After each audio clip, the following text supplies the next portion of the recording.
bangunlah jiwanya, bangunlah badannya untuk Indonesia. Kayak suasana anak TK. Betul. Yang paling penting bangsa ini adalah ngajarin bangun jiwa, bukan bangun badan. Betul. Masjid hadir itu fungsinya untuk membangun jiwa umat. Betul. Bu, mohon maaf lahir batin loh. Coba lihat dalam masjid banyak hikmah yang bisa dipetik. Masjid ngajarin semangat kebersamaan. Siapapun yang masuk ke masjid, mau dia presiden, mau dia konglomerat, mau orang melarat, dia buka sepatu, buka sendal, duduk di sop semua sama di hadapan Allah. Tidak ada istilah pejabat, tidak ada istilah konglomerat, tidak ada istilah rakyat jelata. Betul? Semua sama nilainya di hadapan Allah. Leres? Di dalam masjid kita diajarkan semangat kebersamaan. Al-barokah ma'al jamaah. Keberkahan tidak akan turun kalau kita hanya menjalani sesuatu sendirian. Kalau pengen berkah, agama ngajarin bekerja sama-sama dan sama-sama bekerja. Berkah jadi indah turun buat negeri kita. Pengen belajar kebersamaan, belajar dari masjid. Lihat di masjid ada imam, ada kalau makmumnya sujud, kalau imamnya sujud, makmumnya Sholat berjamaah ngajarin semangat kebersamaan, gotong royong. Ketika imam sujud, makmum sujud. Ketika imam ruku, makmum ruku. Saya nggak pernah lihat loh imam sujud, makmum komat. Kacau dunia persolatan. Leres, leres, betul. Bicara konsep kepemimpinan, nggak jauh dari masjid. Lihat, imam itu bagaikan pemimpin, presiden, makmum itu rakyat. Makanya para pejabat jangan jauh-jauh dari masjid, biar ngerti cara mimpin negeri ini. Kenapa? Islam udah ngajarin kalau imamnya baik, makmumnya ngikut. Kalau imamnya sujud, makmum sujud. Ini pesan. Kalau engkau jadi pemimpin, kasih contoh buat rakyatmu biar rakyat jadi soleh. Betul. Jangan mimpi nuntut rakyatnya soleh kalau pemimpinnya nggak soleh. Betul. Bicara kepemimpinan ada dalam masjid. Nggak mungkin ada orang dipanggil imam kalau bukan karena makmum. Betul. Jadi jangan GR bupati, wali kota, presiden, gubernur Anda bisa jadi begitu. Itu karena kami rakyat yang memilih kalian. Betul. Jadi jangan sombong. Di masjid ada tokoh yang dipanggil imam, itu karena ada makmum. Di negeri ini ada yang dipanggil presiden, itu karena rakyat. Leres? Bahkan mohon maaf, saya yang bodoh ini nggak mungkin dipanggil ustadz kalau bukan karena jasa bapak ibu yang masih mau ngedengerin ceramah saya. Coba kalau saya ceramah sendirian, orang nggak manggil saya ustadz, manggilnya apa? Oh, sopan banget ya, orang gila. Betul? Masjid banyak fungsinya, mengajarkan kesemangat kebersamaan, mengajarkan untuk meraih keberkahan, insya. Dan ada 7 golongan manusia. Yauma la dzilla illa dzillu. 7 orang ini akan mendapatkan payung, perlindungan dari Allah, di mana tidak ada perlindungan lain kecuali datangnya dari Allah. Siapa 7 orang ini? Salah satunya adalah orang-orang yang hatinya terlalu terpaut dengan masjid, cinta dengan masjid. Insya salatullah salamullah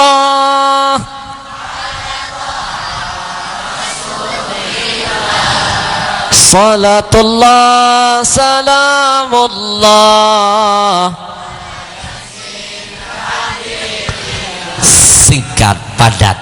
Kalau saya kupas ayat tentang Isra Mi'raj ini nggak selesai sampai berapa hari. Hari ini sedikit-sedikit aja ya. Episode berikutnya 1 jam 1/4 sudah berlalu. Masih sanggup terus? Pak, episode ketiga kita akan coba menyelidiki lebih dalam lagi. Ada filosofi apa di balik Mi'raj Nabi yang indah ini? Yang pertama, simak baik-baik. Ketika Nabi dimi'rajkan Allah, terbang dari bumi menuju ke langit, Saya mau tanya dulu, langit itu di bawah apa di atas? Siapa bilang di bawah? Orang sini bilang atas, bahasa kampungnya apa? Luhur. Luhur. Mulai aneh nih kayak. Luhur. Luhur. Kalau bawah? Handap. Ini planet apa sih, Pak?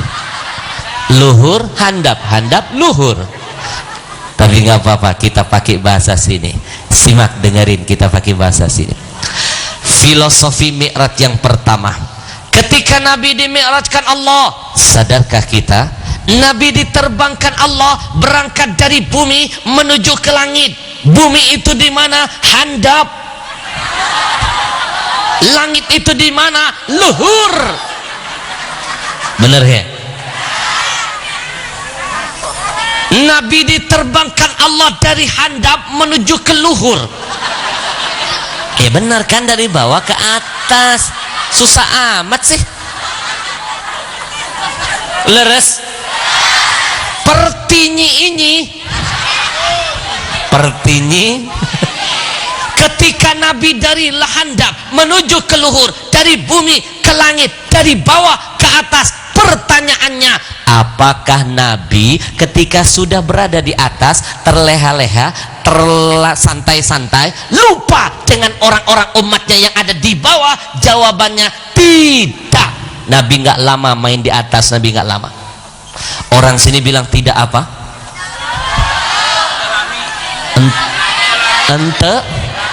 Ente lami.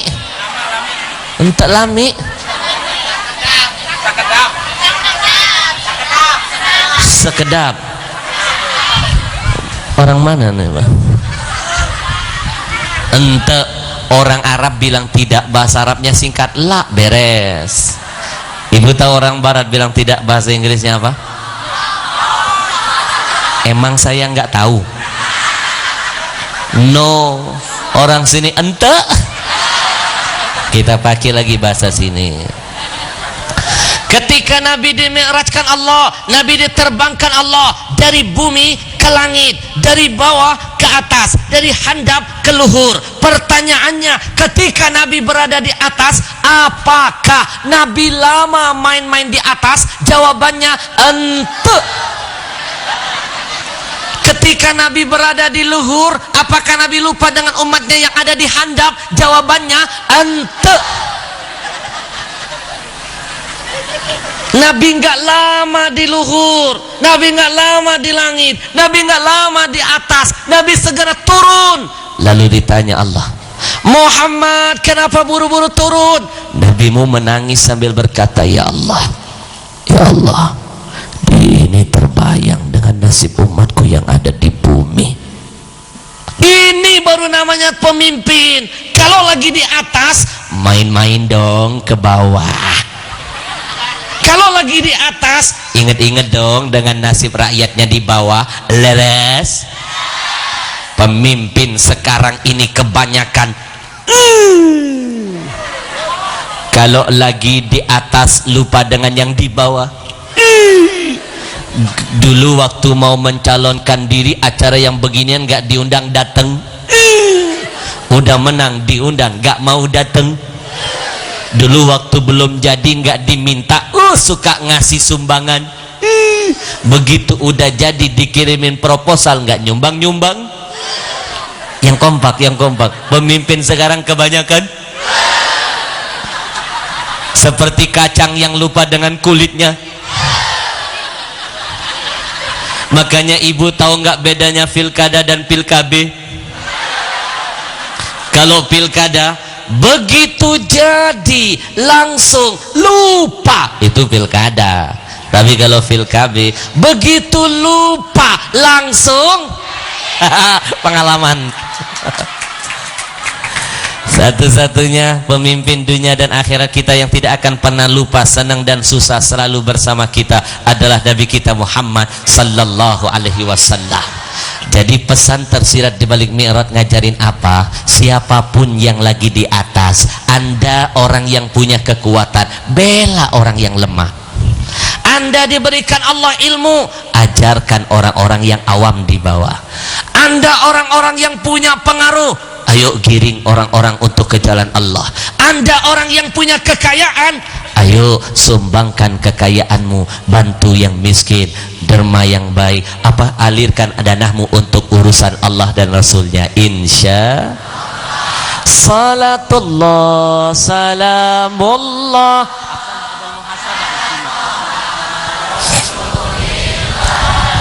Salatullah salamullah. Dari siapin nanti ya, nunggu instruksi setelah muhasabah. Singkat, padat, jelas nggak? Faham? Jelas?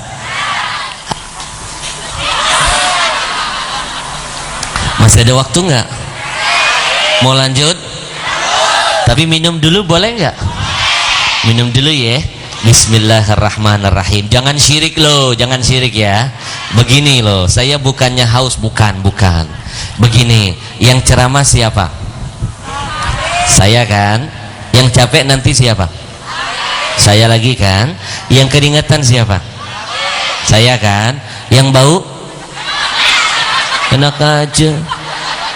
Ibarat mobil, saya mobil berjalan perlu isi bensin yang banyak. Minum dulu ya. Bismillahirrahmanirrahim. Ibu cuma duduk doang, udah duduk bisa ketawa. Ibarat mobil mogok namanya. Tidak isi bensin juga tidak jadi masalah. Minum lagi ya.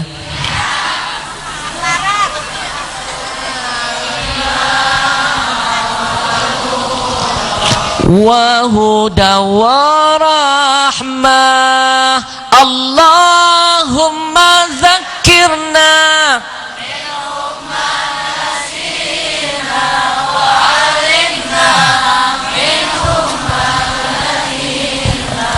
warzuqna tilawatahu ana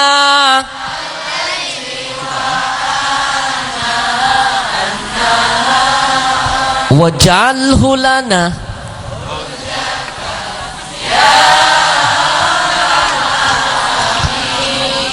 Ajwa ada singkatannya loh, ajaib water. Ajaib water. Ajwa ada plesetannya loh, AJWA. Al-Habsyi jual water ajib. Episode terakhir.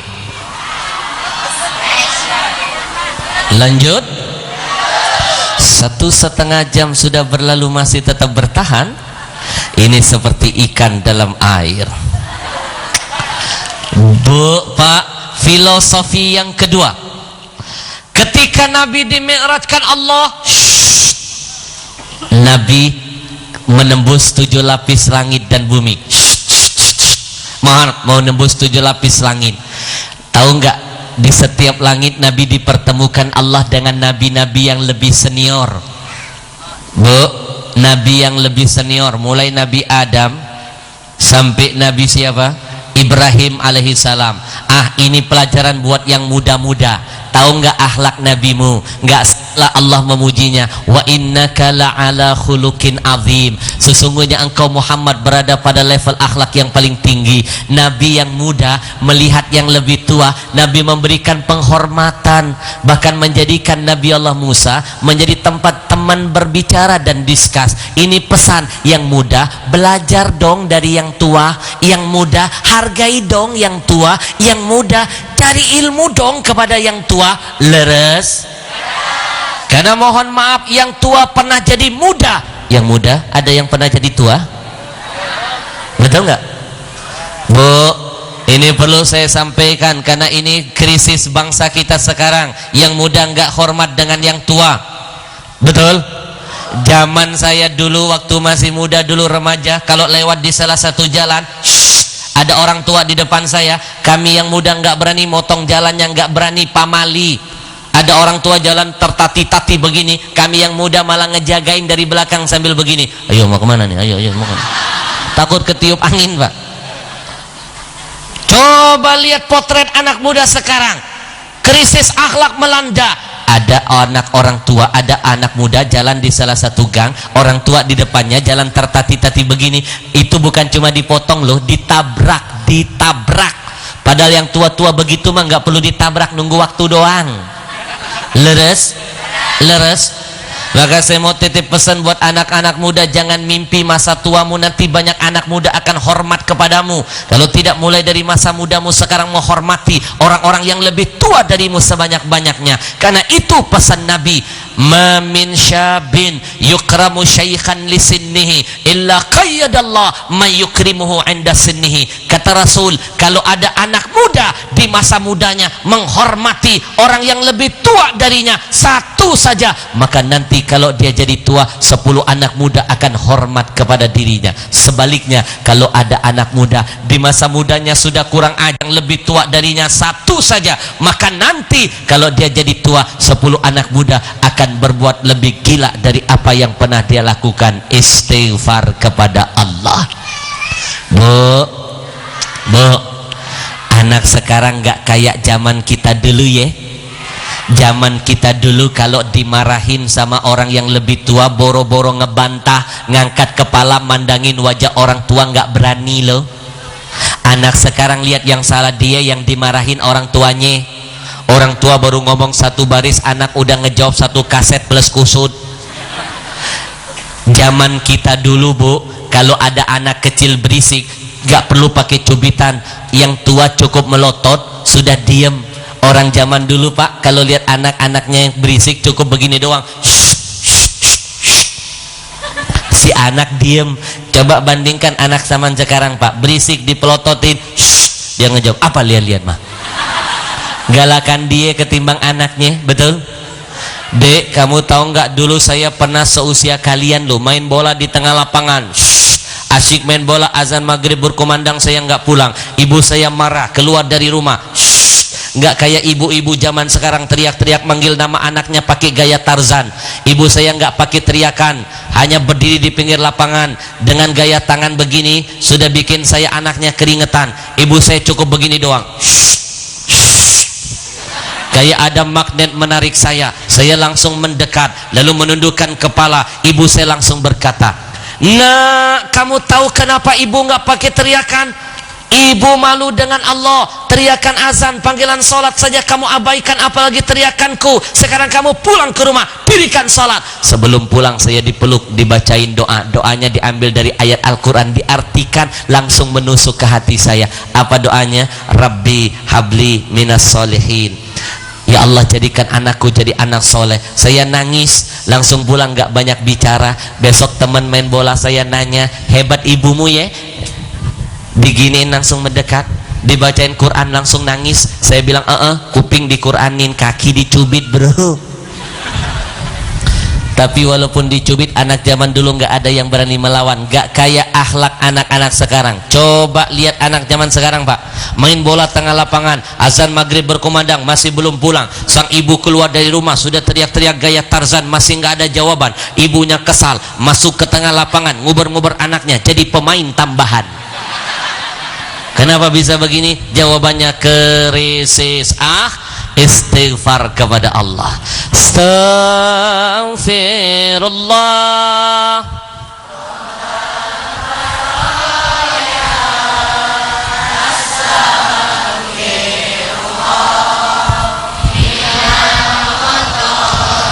Indonesia darurat krisis akhlak, banyak kacang lupa dengan kulitnya. Beberapa tahun yang lalu saya tablik akbar di sebuah kota yang kecil. Kotanya sangat kecil sekali, kecil banget kalau dilihat dari peta. Kota itu namanya Muara Tebo. 5 jam naik mobil dari kota Jambi. Sesampainya saya di kota itu, saya menangis melihat potret kehidupan bangsa kita. Anak muda sudah tidak ada yang menghargai ayah ibunya. Di kota itu ada anak remaja mengunci ibunya di kandang kambing. Dia tidur di tempat yang bagus, ibunya dibiarkan tidur di kandang kambing. Hampir mirip dengan beberapa kejadian lainnya, seperti kasus artis cantik yang melaporkan ibunya ke kantor polisi. Buat apa cantik fisiknya kalau jelek akhlaknya? Lebih baik jelek fisiknya asal indah akhlaknya, karena Allah gak lihat fisik, yang Allah lihat hati dan perbuatan hambanya. Betul?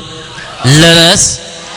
Masih ingat kejadian nenek Aminah, seorang ibu tua renta yang dilaporkan anak kandungnya ke polisi, terancam di penjara, bahkan dituntut ganti rugi oleh sang anak 1 miliar. Ini lagi-lagi pertanda banyak kacang lupa dengan kulitnya. Padahal seorang ibu banyak jasanya. Ibu berani mati demi 10 anak-anaknya, tapi 10 orang anak belum tentu berani mati demi seorang ibunya. Tepuk tangan buat ibu dan ayah kita semua.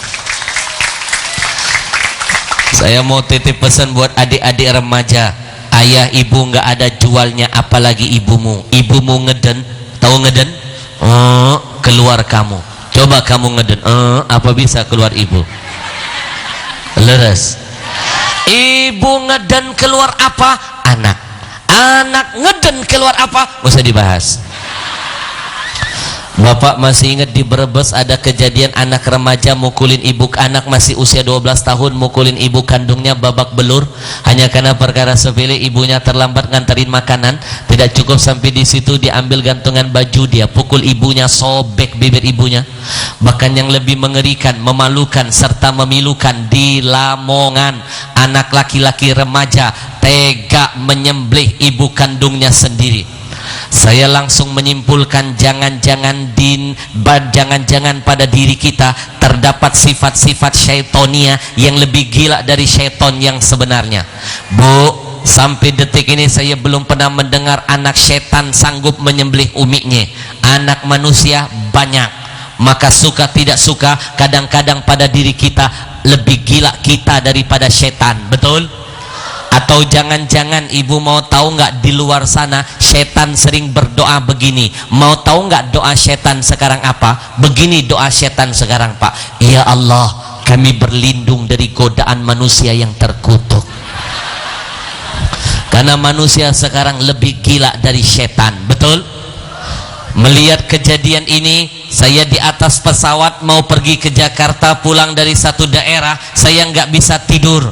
Saya menangis sejadi-jadinya. Saya terbayang dengan dosa masa lalu saya yang pernah sibuk mencari surga yang jauh, lupa dengan yang dekat.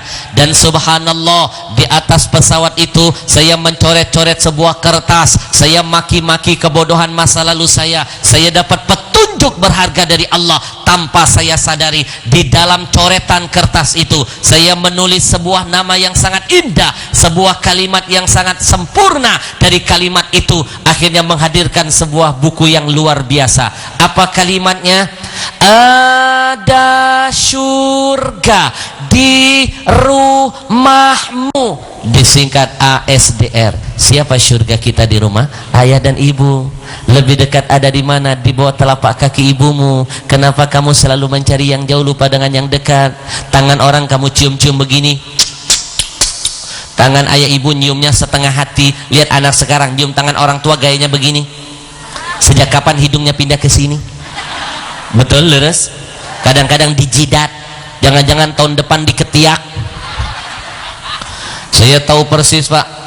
Anak-anak sekarang, ya Allah, saya pernah selesai ceramah kayak begini, dikerubutin anak-anak muda. Tangan saya ditarik kemana, kepala saya kemana. Tangan saya dicium-cium bolak-balik. Maaf, saya bukan orang yang gila hormat. Tangan saya dicium-cium bolak-balik, direbut-rebut, ditarik-tarik sampai saya teriak-teriak, hei bro, jangan tarik-tarikan tangan, nanti tangan kita ketukar.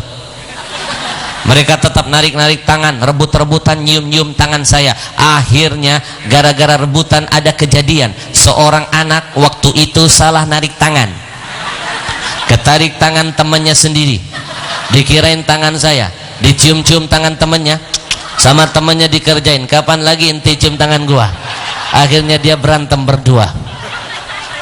Buat apa kita mulia di luar sana kalau hina di mata orang tua kita sendiri? Lebih baik kita hina di luar sana asal mulia di hadapan ayah ibu kita sendiri. Nanti saya kupas tuntas di buku saya. Beli ya, beli ya. Yang beli tak kasih tanda tangan. Bu, ngerasa nggak anak-anak zaman sekarang makam-makam keramat jauh-jauh didatangin, keramat hidup dalam rumah nggak diurusin, batu nisan keramat dicium-ciumin, tanah kuburan dikantongin, orang tua dalam rumah nggak diurusin. Tolong catat baik, silaturahim itu yang hidup dulu baru yang mati. Kalau yang mati nggak perlu dicium nisannya, nggak perlu dikantongin tanah kuburannya. Yang mati cukup kirimin doa sudah bahagia. Nggak percaya silakan mati kita doakan. Bu, anak zaman sekarang lupa kali ya, yang namanya ayah apalagi ibu keramat hidup, doanya makbul, sumpahnya manjur. Jangankan mendoakan loh, mereka itu nyumpahin aja bisa jadi doa. Saya kasih contoh dalam kesempatan ini, ada dua sumpah ayah ibu yang berujung menjadi bencana, yang satu berujung jadi berkah. Sumpahnya saja bisa jadi bencana dan berkah. Yang pertama, masih ingat kisah di Padang, legenda terkenal, anak muda yang disumpah ibunya jadi batu. Namanya siapa? Maling. Itu baru maling kundang, sudah jadi batu. Belum yang maling motor, maling mobil, maling ayam, malingnya maling lainnya. Jangan main-main dengan sumpah seorang ayah apalagi ibu. Sumpah bisa menjadi bencana. Yang kedua, sumpah orang tua bisa membawa berkah. Saya kasih contoh. Ibu pernah dengar nggak imam besar Masjidil Haram namanya Sudais? Sekarang imam nomor 1 di Mekah. Ternyata dulu sebelum jadi imam dia pernah bikin salah dengan ayah ibunya. Ibunya kesal lalu disumpahi. Sumpah jadi doa dan bawa berkah. Begini ceritanya, Sudais bikin salah, ibunya marah. Ibunya berkata, Sudais, kamu sudah bikin kesalahan, ibu tersinggung, ibu sumpahin kamu nak. Sudais nangis, jangan bu, sumpah itu bisa jadi doa. Bu, doain aja, doa aja makbul, apalagi sumpah jangan ya bu. Ibu sumpahin kamu, jangan bu, ibu sumpahin kamu jadi imam besar Masjidil Haram. Sumpah jadi berkah, berkah bawa doa. Sudais jadi imam beneran di sana karena sumpah ibunya. Bu, kenal nggak Sudais? Itu yang imam Masjidil Haram loh. Sekarang imam nomor 1 di Mekah Madinah. Suaranya merdu. Mau dengerin suaranya nggak? Saya tiruin suaranya mau? Imam Sudais, imam nomor 1 Mekah Madinah sekarang. Suaranya merdu, kalau dengar terseduh-seduh. Begini suaranya.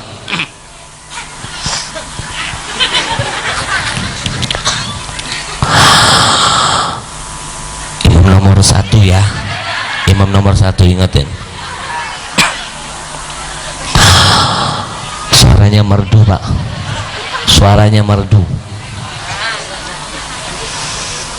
Tinggalnya di Mekah. Jujur sebenarnya saya nggak pede niru suara dia. Dia imam nomor 1 lah, saya nomor berapa? Saya tahu diri kok. Tapi jelek-jelek begini ya, jelek-jelek begini. Mau tahu nggak? Saya dulu pernah juga jadi imam Masjidil Haram. Saya pernah loh. Tapi cukup masalah ini kita aja yang tahu ya. Jangan ngasih tahu orang lain. Saya takut sombong. Saya pernah jadi imam Masjidil Haram, pernah. Kapan? Waktu saya bawa jamaah umroh sendiri. Kan saya bawa jamaah umroh dari Indonesia, dari Madinah masuk ke Mekah, mau sholat di Masjidil Haram, imamnya sudah kelar. Akhirnya jamaah saya ngedorong saya, Habib aja jadi imam. Jadi imam Masjidil Haram pak saya pak. Tolong jangan cerita-cerita ke orang ya. Ini udah lama saya simpan rahasia ini. Saya nggak mau jadi sombong. Imam Masjidil Haram begini sore. Alhamdulillahi Rabbil Alamin.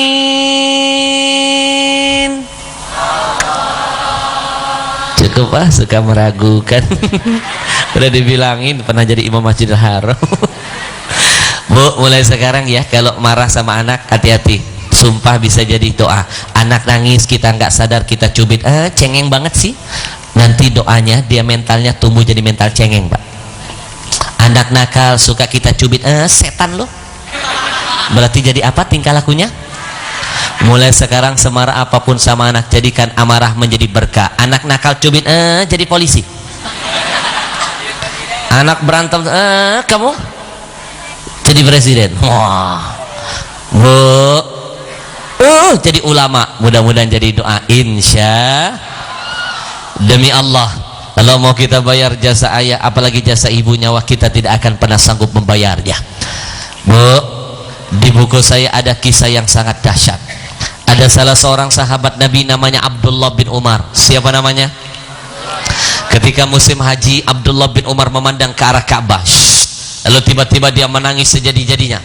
Kenapa dia menangis? Karena terharu melihat seorang anak muda sedang menggendong wanita tua di atas lehernya. Wanita itu dibawa tawaf mengelilingi Ka'bah 7 kali putaran. Abdullah bin Umar terharu lalu bertanya, "Nak, siapa wanita tua yang ada di lehermu itu, Nak?" "Ibuku, Imam." "Ibumu?" "Betul, Imam." "Hebat kamu, Nak." "Apanya yang hebat, Imam?" "Aku dengar-dengar kata orang kamu gendong ibumu dari kota Yaman yang jauh sampai ke Mekah." "Betul, Imam." "Kakimu sampai berdarah-darah karena melewati padang pasir yang panas." "Iya, Imam." "Kulitmu sampai mengelupas karena terik matahari menyengat." "Imam, biarkan kulitku, kakiku, bahkan nyawaku jadi saksi di hadapan Allah Tuhanku betapa aku sangat cinta kepada ibuku." "Kamu hantarkan ibumu ke Ka'bah, kamu tawaf 7 kali putaran. Anak soleh kamu, Nak." Anak muda tadi menangis balik bertanya, "Imam, Imam, apakah dengan caraku gendong ibuku dari kota Yaman yang jauh sampai ke Mekah, kakiku berdarah-darah, kulitku sampai mengelupas, aku tahan rasa sakit ini, aku berjuang sekuat tenaga, aku gendong ibuku, aku muliakan di hadapan Allah, aku tawaf 7 kali putaran, ibu di gendonganku, apakah dengan cara begitu aku sudah bisa membayar jasa-jasa ibu kepadaku?"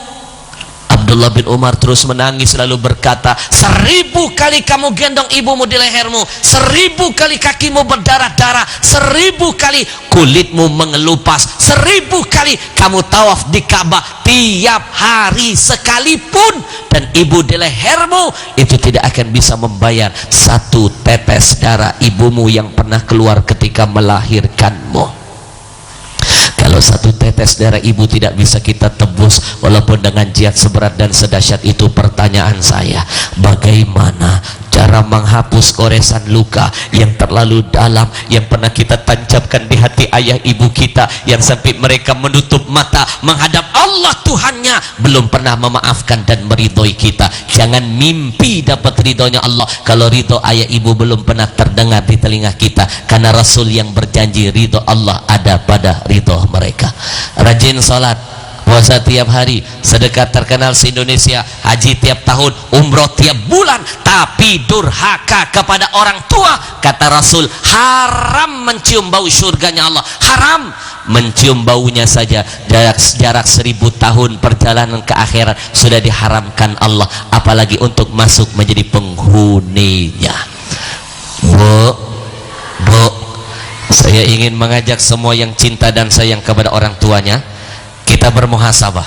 Saya ingin mengajak yang ingin anak-anaknya akhlaknya lebih baik dari dirinya, mari kita bermuhasabah. Saya ingin mengajak yang ingin keluar dari pengajian ini mendapat keberkahan, kemudahan dari semua kesulitan yang dialami, Allah angkat kesusahannya, kita bermuhasabah. Saatnya kita memohon ampunan dan taubat kepada Allah atas semua dosa yang kita tancapkan di hati ayah ibu kita, semua kezaliman. Saatnya kita menangis dan kita mohon kepada Allah, Allah memberikan ampunan kepada kita. Saya mohon semuanya coba tutup mata, tundukkan kepalanya. Semua yang cinta dan sayang kepada ayah dan ibunya, lupakan urusan duniawimu sejenak. Tutup matamu, hadirkan wajah ayah ibumu. Tutup mulutmu, panggil nama ayah ibumu dari kalbumu. Tundukkan kepalamu, bayangkan seolah-olah ayah ibumu ada di hadapanmu.